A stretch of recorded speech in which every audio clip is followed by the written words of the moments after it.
Assalamualaikum warahmatullahi wabarakatuh. Perkenalkan, nama saya Arifin N. Kasim. Saya dari kelas MP6D. Di sini saya akan memaparkan materi saya, yaitu kerangka dasar pengembangan sumber daya manusia melalui pendidikan dan pelatihan.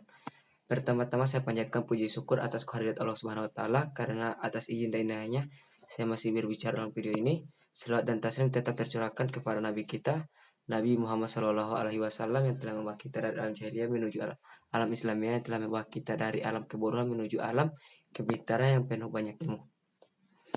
Pendidikan dan pelatihan sering kita dengar di dalam dunia kinerja, di perusahaan, organisasi, lembaga, atau bahkan instansi.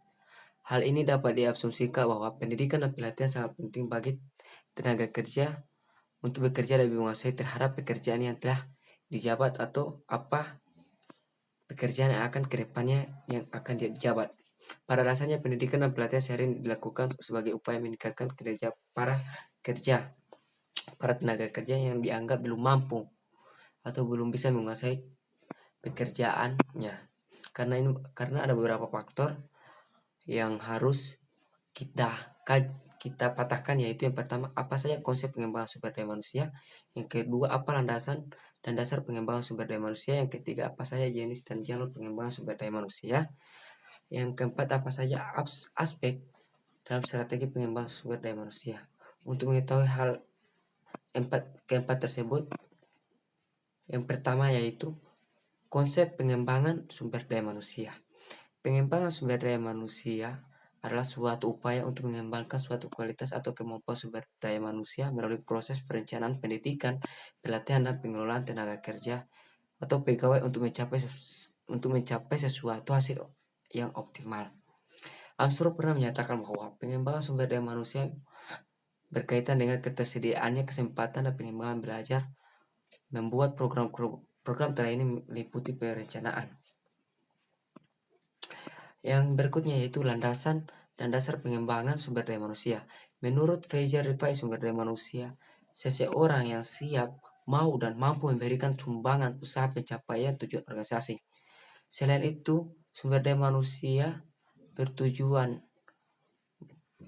untuk unsur masukan atau input yang bersama unsur lainnya seperti modal, bahan, mesin, dan metode.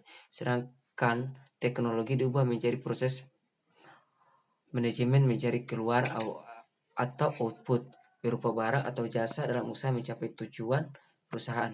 Yang berikutnya, C. Jenis dan jalur pengembangan sumber daya manusia. Manusia sebagai salah satu makhluk ciptaan Allah Subhanahu wa taala yang dibekali dengan kehendak bebas, rasionalitas, dan kesadaran moral.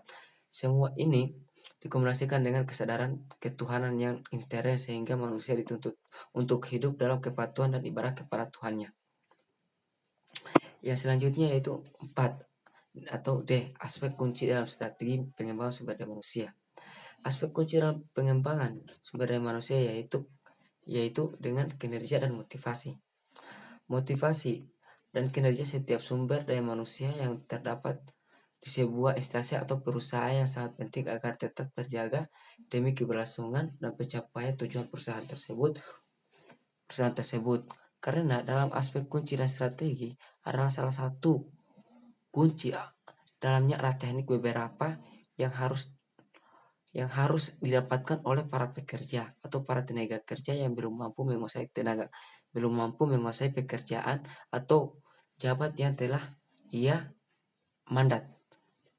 Atau jikalau ia ingin mendapatkan lebih ke depannya, ia sudah membayangkan apa yang akan dijabat ke depannya, dia harus mendapatkan pelatihan yang begitu intensif untuk mencapai tujuan tersebut. Nah, itulah pemaparan dari materi saya, yaitu kerangka dasar pengembangan sumber daya manusia melalui pendidikan dan pelatihan. Mohon maaf bila ada salah-salah kata. Yang benar datanya dari Allah Subhanahu wa taala, yang salah datanya dari diri saya sendiri sebagai makhluk yang tak sempurna. Wassalamualaikum warahmatullahi wabarakatuh.